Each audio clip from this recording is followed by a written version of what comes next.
I hate Big Mouth Season 6. Alright, I'm gonna say something pretty controversial, but I honestly kind of like Big Mouth. I don't know, I think it can be kind of funny at times, and with its absurd humor, I kind of like the characters. It reminds me of watching Adam Sandler movies. They're trash, but like, they're good trash. Like, I want to watch them. But after binge watching Big Mouth Season 6, I went from intrigued to a little angry. So, let me just jump right in. Even though I think this season is terribly bad at some points, I actually think this season has a lot of good moments, which have been a lot better than the previous 2 seasons. This isn't really awful, it's just kind of The vagina shame episode, this episode was honestly just meh. I found it kind of uncomfortable watching a 13-year-old girl cleaning their vagina for half the episode. Also, having close-ups of a demonized vagina was kind of weird. But we move. There's also a pube thingy. That was something. So even though I found the first half of this episode kind of shitty, I did actually enjoy the second half where it talks about like C-sections. Because I think this is a good thing as it can target issues or some grievances many women may have. But I am not going in depth praising this episode or talking shit about it, as I feel like I wasn't the target demographic. And I can see how this episode may help girls who have to deal with these issues. So I'm gonna just kind of leave it at that. It's not horrible, but it's not great. Alright, I don't know why, but I honestly really like how Big Mouth presented family issues throughout this season. Each family has something wrong about them, which is treated with the amount of respect and thought it deserves, whilst sprinkling the common Big Mouth commentary. I especially like the last powerful moment, and how it highlights problems which some men and women deal with on a daily basis, and that's the ability to talk about their own emotions or to be vulnerable of something else. And it even works with the absurd Big Mouth humor, which I found surprising. I still found this to be very powerful and heartfelt, making a very bittersweet ending. And this was during the scene with Andrew's dad and his wife, Barbara. I don't know, I found it really powerful, even though it was a weird Freaky Friday situation. And additionally, there was also the relationship between Nick's dad and Nick's grandfather. I don't know, it was showing and kind of bringing awareness to PTSD in a sense, and the ways different people deal with trauma, and how Nick's dad doesn't want to talk about his unhealthy relationship with his father in his past, but he also wants to gain respect and validation from his father. And it ends with a decent sense of closure between them. Even Lola had a good ending with her family, but, I mean, that was kind of the weakest. The love bugs. For some reason, the love bugs were actually good for once. Last season, I really hated them. I thought they were really annoying. And even in the spin-off, I thought they were really weird.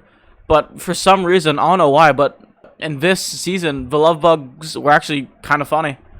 The Irish love bug was especially a fresh breath of air compared to the other characters, because he was actually a character and had a brain compared to like Walter from last season, who only cared about love or hate.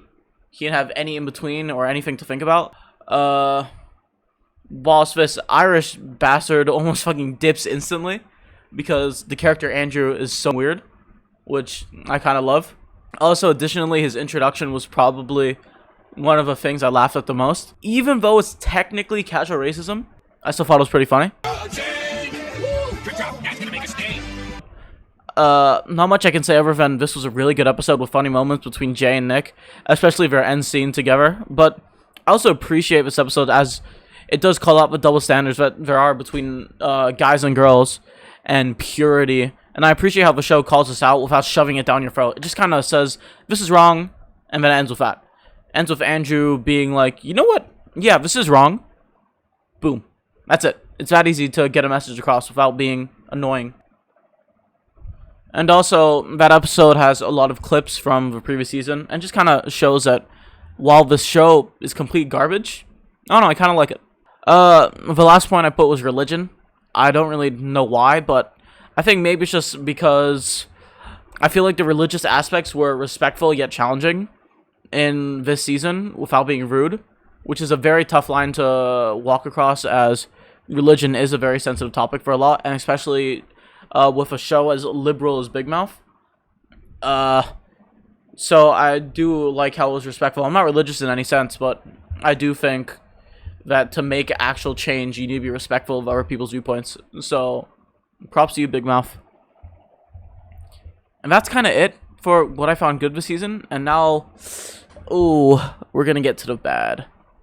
Let's see if you like molesting yourself with an audience. Oh. Alright, so first I'm gonna just go back to that good episode, the Rice Purity episode. I'm gonna just call out the double standard, which I found completely stupid. So there was a joke, which kind of made me confused and felt really hypocritical. Because it's the same episode talking about double standards, but there's also a joke where if it was made by a man against a woman, it would be seen as extremely offensive. And I find that kind of ironic. I should have crushed up a plan B in this calzone when I had the chance. And like when you really think about it, if a guy said this to a woman, there would be outrage. Especially nowadays where people believe in my body, my choice, which I completely agree with. Nothing wrong with that. I don't know, I just find it kind of weird how if the roles were reversed, it's okay to unwillingly give someone an abortion pill, which takes away their right to choose whether or not they want to have a child.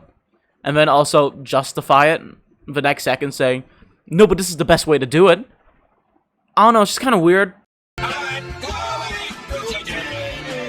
Now, I'm not going to read too much into this, but I heard that Missy's voice actor was changed from Jenny Slate to someone who was the same race as the character Missy.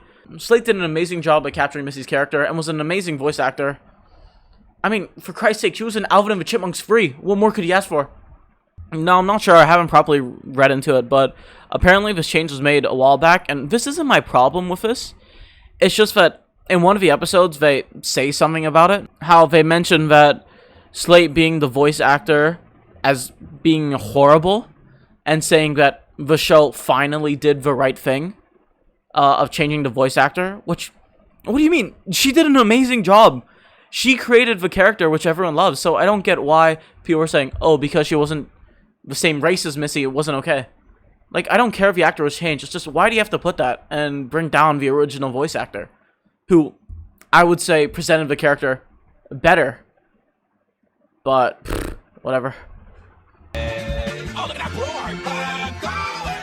So, when the hormone baby was non-binary, I was fine with it. I was like, oh, okay, whatever. But, man, that song basically saying that gender roles are always bad and how non-binary is judgment-free. You know, until someone says they want to raise their children as a boy or a girl, and then it's seen as a negative thing, and that they need to be. This is your chance. You can save that baby from the clutches of big gender. Yeah! Like, really? You know, because you shouldn't raise your daughter to be a strong woman. No, they need to be a strong they/them. Why? Oh, you know, because. And then the character Jessie gets upset because the parents don't want to raise their child as a non-binary. And how she literally argues with the parents of the unborn child. And, you know, because you should be taking advice from a 13-year-old girl who gets a yeast infection because she doesn't change pants for a week. You know, because she's the smart one. Also, on the topic of non-binaries, I think I have to talk about the new baby hormone monster. Oh, they suck so fucking much. Nothing to do with them being non-binary, but just so annoying. And also, so judgmental. I just want to punt them across the field. And finally, Dr. Birch. need I say more? It's just fucking gross and stupid. And yeah, that's about it. That's about it. There's probably more I could talk about, and I have written down, but I'm tired. And kind of want to get this out as fast as possible. Alright, see ya.